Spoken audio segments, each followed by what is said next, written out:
Okay, it is 7:02 p.m. and today is Monday, March the 14th, 2022. Welcome to week number 6. This is it. This is the final lecture, final week of classes. All the assignments, of course, will be due this Friday, the 18th by 11:59 p.m. Central Standard Time. And if you submit any late assignments, you will lose points if I haven't spoken with you about arrangements to be made. But just keep in mind, Friday is it, the 18th. The 18th, all assignments are due. Okay, so let's get right into it. And let me get to the module. Okay, I got to go back because you can't see that.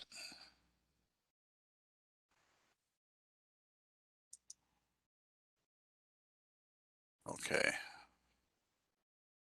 so I got to go back and let me share my screen.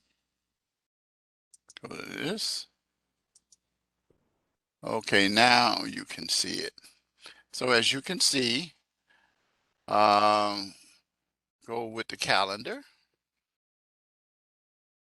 and the month view, and you see this is where we are today. Your live lecture. Your initial post is due tomorrow. Your reply post is due Friday. Your live lecture phrase is due Friday, along with your quiz, which, as I shared before, is going to constitute chapters 4, 5, and 6. It will be a time quiz. It will absolutely, if you start it and you don't finish it before 11:59 p.m. on the 18th, you'll lose out. Nothing I can do about that. Okay, so I don't recommend you wait till the last minute to do that. All right, so that is it. And then let's take a look at the announcement for this week.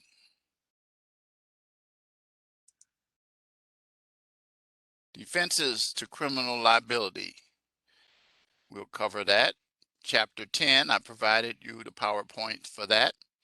And complete the activities, mental disorder, insanity defense, which we'll be discussing. Involuntary intoxication, mistake of fact, mistake of law, self-defense. We'll look at the key terms that you need to be aware of and go over the practice. And then finally, the final practice quiz. Your discussion assignment, murder or self-defense. Again, your initial post is due tomorrow. Your reply post is due this Friday, the 18th.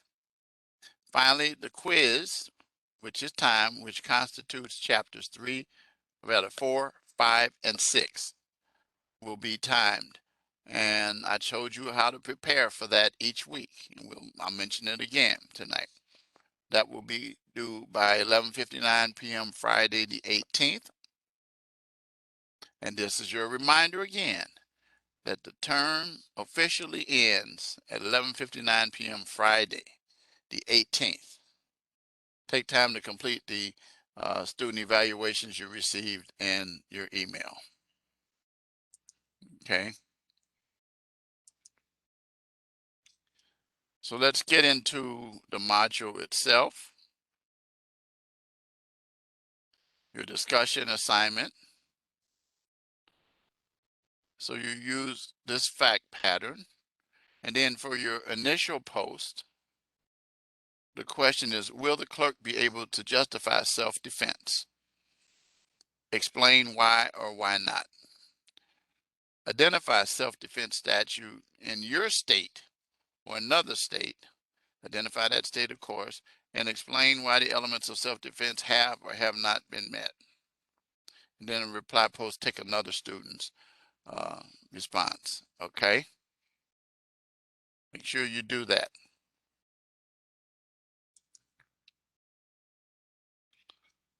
Okay, then you have the quiz, which I will not open up. Notice your written assignment for this week is what? The quiz. Okay, you don't have a written assignment outside of that. If you looked at it, what I showed you on your calendar, you'll see that again. I'll remind you. Let's go back just so I can show you. Let's go back to the month view. So your discussion post, your live lecture, and your quiz. So you got a lot of time that you can prepare for this quiz. Okay, or I call it a midterm or final exam, I should say. But it's actually covering only weeks 4, 5, and 6. All right. So let's talk about these topics. Let's get into them. So we deal with defenses today, and I know well about these types of things because I spent many years, over 20 some odd years as a criminal defense lawyer, and very successful with my cases. And so I know well how to do these. Now, the insanity defense is a very difficult defense to prove in most jurisdictions, including mine. I can tell you that in my many years of practicing law, I never had a client that qualified for the insanity defense, because you'll discover in a few minutes that the way that we raise the insanity defense is, first of all, to say that uh, the individual committed the offense, but that their state of mind was not such that they could be held responsible for their actions. That is determined by a psychiatrist, and the psychiatrist does a psychiatric examination. And the doctor that we had was Dr. Reifman in Cook County, and he was very difficult to um, prove it. So it's something that you need to be aware of. And even when a person, though, is found not guilty by reason of insanity, they do not go home. They are committed to a hospital for treatment. And you may hear about that. There was a young man in Illinois here who's trying to use a defense of his mental state, not insanity, but saying that he didn't remember the actions. But anyway, let's talk about insanity right now. So, um, again, you admit that you committed the crime. So, the insanity defense consists of several types, and we're going to talk about that. All right. And so I already covered everything in here. Be aware, though, that Idaho, Kansas, Montana, and Utah, um, let's see, except for Idaho, Kansas, Montana, and Utah. And I don't know if that has changed by now, but it used to be that way. But what these states do is that you can be found guilty but mentally ill. And if it's determined that the person is not guilty because of mental disease, then you're committed to a hospital until sane. That's the same with all of them. So there are three types of insanity defenses that are generally applicable in the United States. And you need to be knowledgeable about these, and you need to pay close attention to me explaining them. So I'm going to start with what's called the Norton rule. It's really, the M is silent, so it's the Norton rule. And many courts throughout the country followed the Norton rule, which came from England, which most of our law came from England, except if you're in the state of Louisiana, and theirs came from France. And so this rule says that a person may not be guilty by reason of insanity if this is the condition, at the time they commit the crime, that the mind was diseased so much that they didn't recognize right from wrong. Okay? It's also called the right-wrong test. So the mind was so convoluted and messed up that they didn't know. And in an example, it says at the time of the murder, the defendant thought that he was stabbing someone with a knife. He thought the knife was a straw. It's because the mind was so messed up that they didn't recognize it was a knife that they had. Or at the time of the murder, defendant knew that they were stabbing someone with a knife, but for any reason, as a result of the mental condition, they thought there was absolutely nothing wrong with doing that. So those are two types of scenarios, okay? All right, so I'm not going to go into the Florida law, but these are the two things that you need to be aware of. So it's the right, wrong one, okay? Now, the Durham test is only applicable in one state alone, and that state is New Hampshire. And this is known as the product of the mental illness tests. Remember, the Norton is the right, wrong.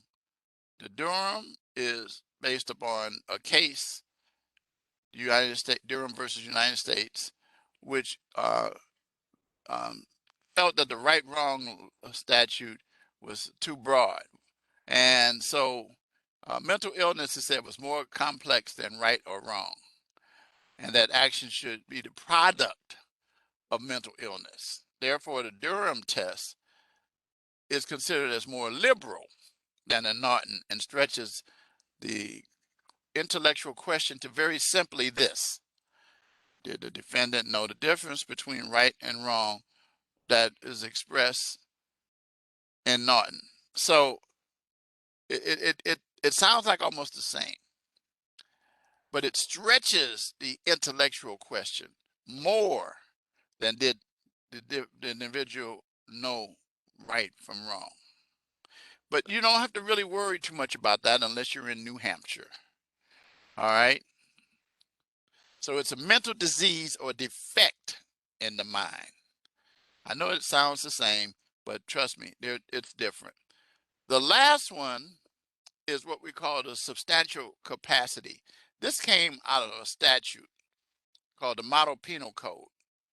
And it was to kind of do away with Norton and the difference between knowing right from wrong, but rather as a result of mental disease, the person, because of that mental disease, lacked substantial capacity. Lacked substantial capacity. And usually you'll see some use of that word in the phrase, okay? And in the examples, to appreciate the wrongfulness of their actions. So let me give you an example, as Wisconsin has. A person is not responsible for criminal conduct if at the time of such conduct of mental disease or defect, the person lacked substantial capacity. See, there it is right there. Either to appreciate the wrongfulness of his or her conduct. Important to remember that because the defendant is presumed to be sane, the defendant has the burden of proving the same. So depending upon the state, the burden of proof to be successful is mere preponderance of the evidence or clear and convincing, not beyond a reasonable doubt, like a civil case. When a defendant wishes to pursue a not guilty by reason of insanity prior to trial, there is a separate hearing that takes place, and we file a motion requesting that. And at the hearing, the defense may provide a psychiatrist or a psychologist and expert testimony regarding the mental capacity of the individual. The judge, or in some cases a jury, will render a verdict or decision whether or not the person's insane or competent. Again, as I said, if you're deemed insane, then you're ordered to a mental health facility until you're deemed no longer mentally ill. And a lot of these people spend most of their lives in the hospitals or in those facilities. All right, so now you got that insanity defense down. Let's talk about voluntary, involuntary. Notice the word involuntary. It has to be involuntary, people. And here's how you come to that. Only if the person was involuntarily intoxicated. In other words, so if you take a drink yourself and then claim intoxication as defense, it won't work. It won't work. Here are some examples to help you clarify it. If you look at Michigan and Kansas, under the influence of impairment by alcohol or drugs as defense prohibited, it is an affirmative defense to a specific intent crime for which the defendant has the burden of proof by, as I said earlier, and you find that in most of these cases, preponderance of the evidence, that they voluntarily consumed a legally and properly used medication or other substance and did not know and really should have known that he or she would become intoxicated or impaired. So the person wasn't aware of the effects. Kansas says that the person charged with a crime was in an intoxicated condition at the time of the crime. Is a defense only if the condition was involuntarily produced. That's the traditional way, and rendered the person incapable of knowing or understanding right from wrong or wrongfulness and so forth. So the intoxication defense can be applied in cases where a person had violated the elements of intent or the state of mind, or mens rea, as we might use the term, and didn't know the difference between right and wrong because of the drug or alcohol. But that it had to be involuntary and not voluntary. One of the ways of establishing involuntary intoxication is if you're given a Mickey, or as it says here, if your drink is spiked, or something that you couldn't foresee. Let's use this example of Jim, a college student, up partying all night, but has to take a test the next day, so he don't want to fall asleep in class. So one of his classmates gives him a white pill and tell him it's a caffeine pill and that it'll help him stay alert. However, he wasn't telling the truth. And what the pill did was a methamphetamine hydrochloride pill, and it caused him to go into panic, anxiety, and rage. Okay, he broke windows, destroyed merchandise before the police arrived. Jim would be able to prove that he was involuntarily intoxicated because he thought this was a pill that would keep him awake, not aware that it would turn him into a violent individual. Okay.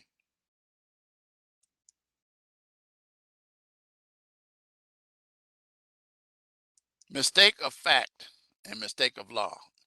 These are very easy, especially mistake of fact. It means what it says.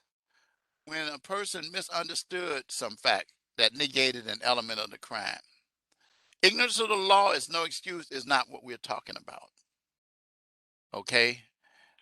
You're not relieved of it because you engage in conduct under a mistaken belief that the fact or law negates the existence of the mental state. No.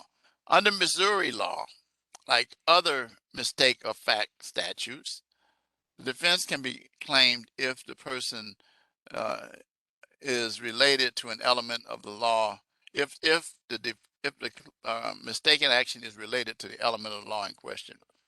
Let's look at Lisa, what Lisa did.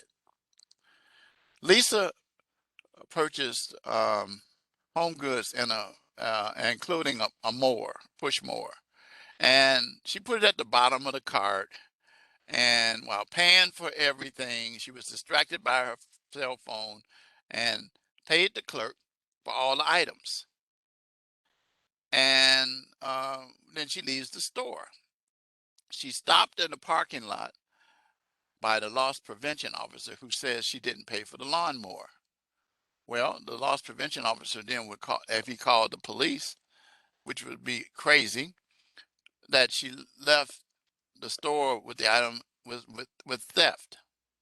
Lisa would likely claim mistake of fact because she had every intent of paying for the merchandise and didn't have the intention to steal. But the clerk neglected to scan the lawnmower. So here's the point, that at the time that she was doing this, she was not even aware that she had not paid for the item. And before she could even get out, they stopped her and charged her with theft, which is a little quick. So she can very simply argue it was an error, a mistake. I intended to pay. I didn't realize that. Okay. I had an example one time where I bought some drinks, some soda drinks, and I left my wallet in the car. So I was riding one of those little carts. And so my wife was in the store and they rang up the items. And I said, oh, I have to go get it, my wallet. Well, as it turned out, when I got to my car to get my wallet, I realized there was one bottle left. That one bottle was never rung up. So when I realized that, I said, oh, God, they didn't even ring this up. When I go back in, I'll bring it to their attention. So when I got back in and I gave them that, they said, thank you. And actually what they did was they added it on to it and thanked me again. But here's the point. If at the time I realized later that I didn't pay for it and kept it, and then I could technically be charged with theft then because the mind changed to that particular point. You've got that? It's the whole point at the time, but it's a mistake. It's like picking up the wrong thing or something as well. Now here's a good one here. Mistake of law. It can be claimed if a person believes that their actions were legal. Now, remember, I already said that ignorance of the law is not what we're talking about. Mistake of law can be applied in these similar types of cases. And by the way, you'll see some of these in our practice that we do in a few minutes, and you'll see them on the test. So a person, if they relied upon a law that was later found to be unconstitutional, a person acted in good faith based upon the judicial opinion, but didn't apply it exactly the way it should be, but relied upon that. A person acted upon the advice given by a person responsible for administering the law, such as a police officer. A person committed an act contrary to law that had not come out yet, not been made public. So some jurisdictions like North Carolina actually put it in their statutes and those kind of things. So keep in mind that these situations do not refer to ignorance, but permits the defense if mistakes are made in reliance upon the law. Here's a clear example right here of how that works. And this is one that you might see very similarly on the test. Paul had a suspended driver's license. So he wanted to drive his ATV to church. So his mother called the sheriff's department, and a sheriff deputy told her that he could operate his ATV even though his driver's license was suspended. Okay, so and so as Paul would be required to follow other applicable laws. So one day while Paul was on his way to work, he was stopped for speeding and cited for operating with a suspended license. Paul was convicted of operating while suspended license, and the trial court didn't permit the jury to consider mistake of law, which the verdict came out guilty. He appealed the conviction and it was overturned. The reason the appeals court overturned it said that the trial court made a mistake. An error in mistake of law should have been allowed as a defense because Paul only drove his ATV because of advice that had been given by someone of authority, like a police officer or in this case, a sheriff's deputy. Okay, simple as that.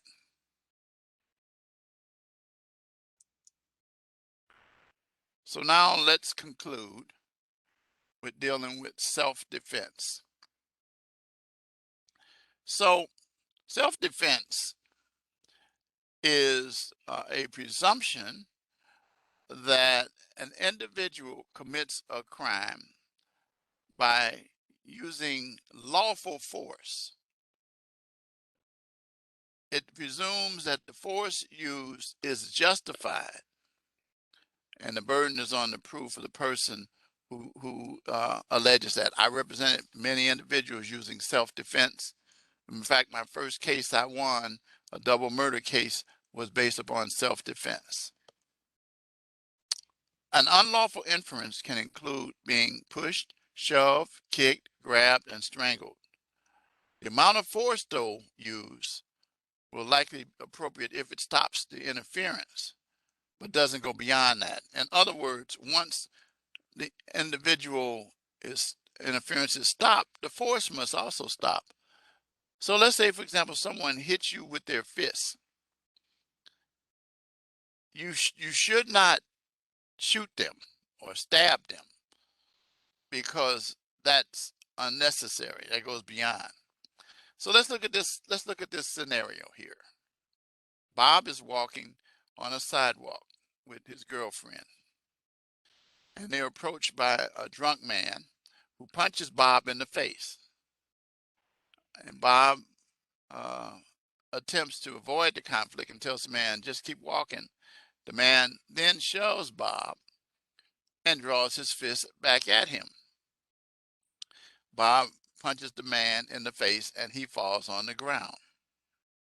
Okay? So Bob was upset because the man just tried to assault him. He jumps on top of the man and beat him until he becomes unconscious. And Margaret pulls him off and they wait for the police to arrive. Was the force initially used by Bob to stop the intoxicated man legal and justified? The answer is yes.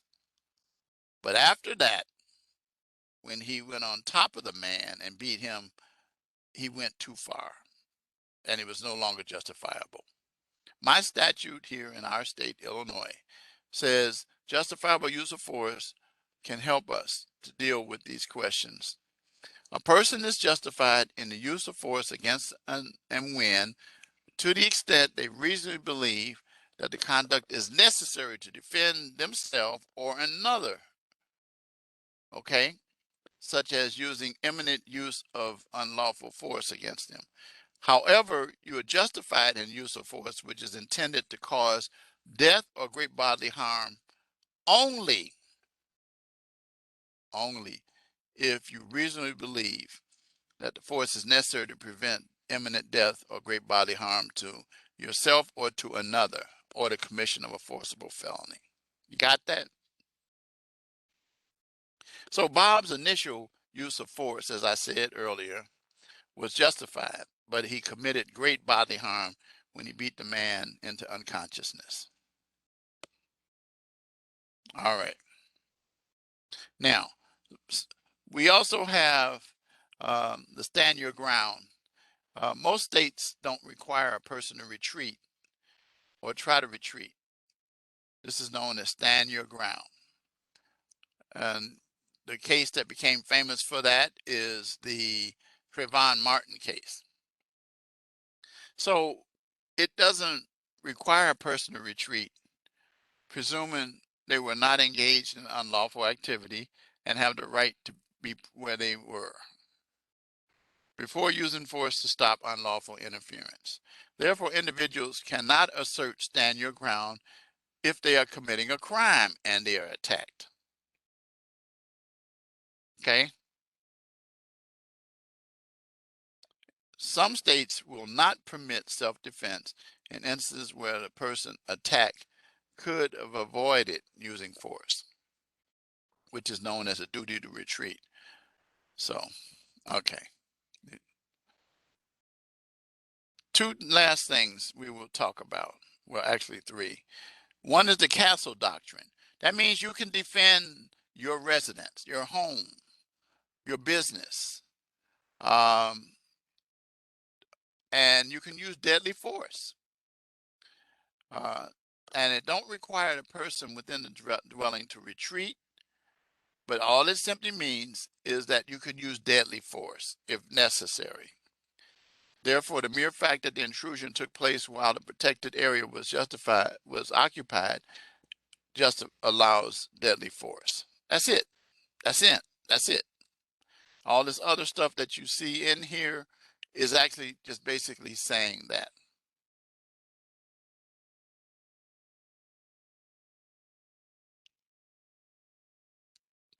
Finally, law enforcement officers are able to use force, and we've been running into a lot of these excessive force cases, but the standards are less rigid than those applied to citizens. For example, a police officer is privileged to use reasonable force to effectuate the arrest of another person. Sometimes the force used, like hitting the suspect with a baton, taking him into custody, will cause bodily harm or substantial harm.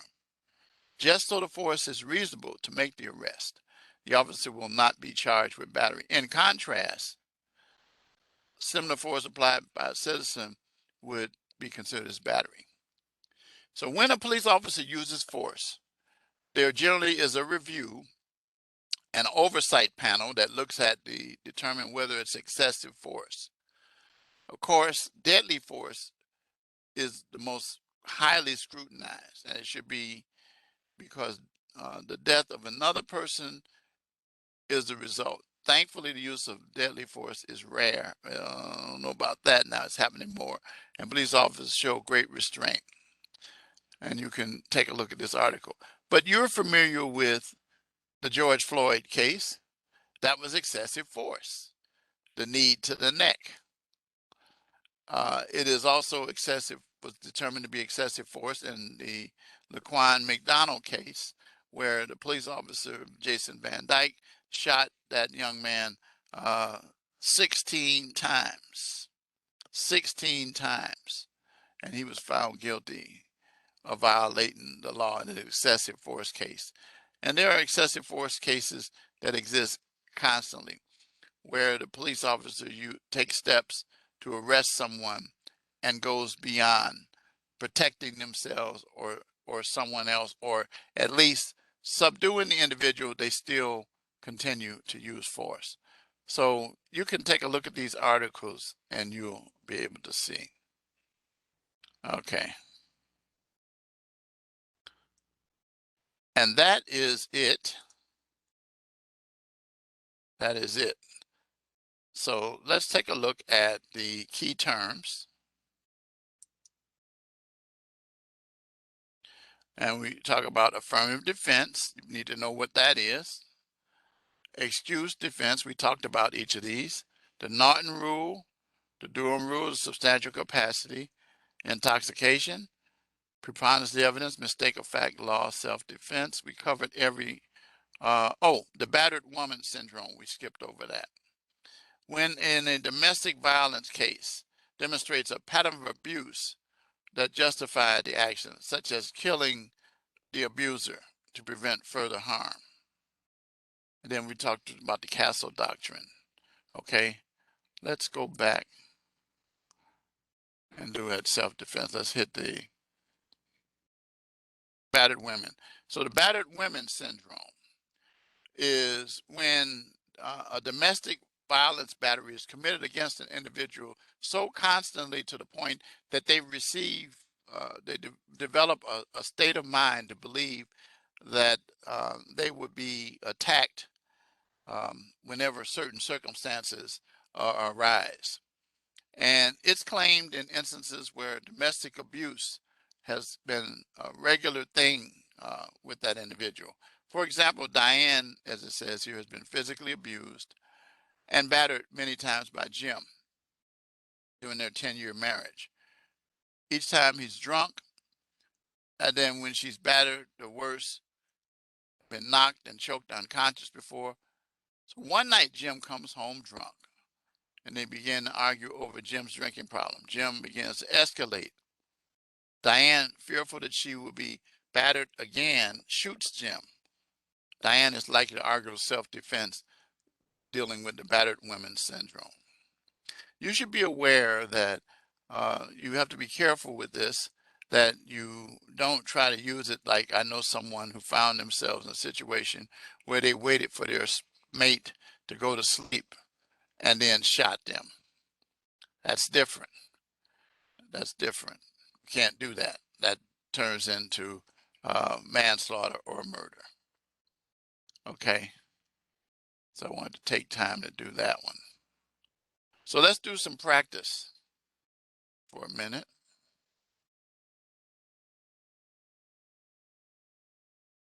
Okay, here we go. So let's use this example. Jane has a white cat named Snowball that wears a pink collar and is let outside each day.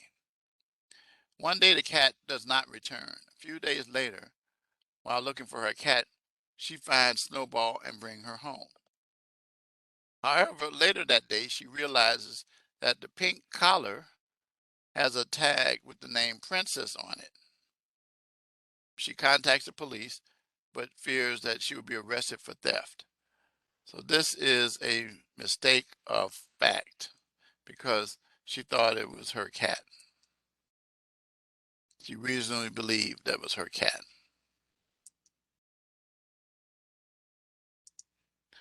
Eric waves down a police officer and asks, "My landlord locked me out of my apartment. Can I break in to get my stuff?" The police officer says, "Go ahead." Eric breaks in and the landlord demands that he's arrested for burglary. This is going to be a mistake of law because he relied upon the law enforcement officer. One more. Officer White is working a theft case and believes he has the right to enter without a warrant the suspect's apartment to retrieve the stolen items. Just to be sure, Officer White speaks with the on-call judge and explains the case to him. The judge advises Officer White to enter the apartment and retrieve the items, which he does. It's later determined that Officer White violated the defendant's Fourth Amendment right. Mistake of law because the judge said yes. Okay, so that's how those work. The practice quiz, again, the last time I'm going to say this, these are questions that you will probably see on the exam in some shape, form, or fashion. So let's do about 2 or 3 of these.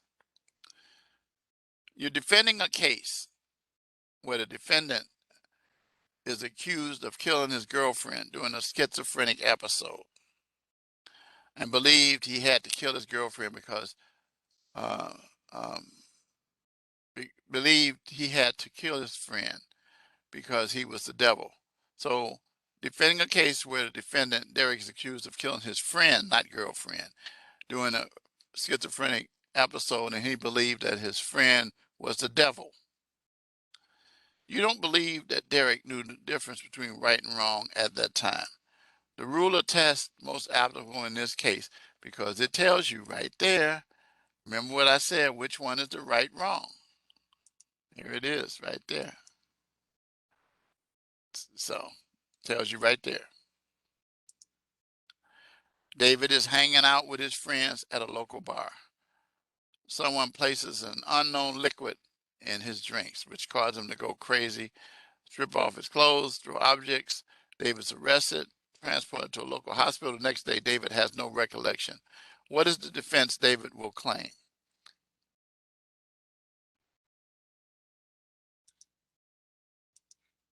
Intoxication, because it's actually involuntarily caused. All right.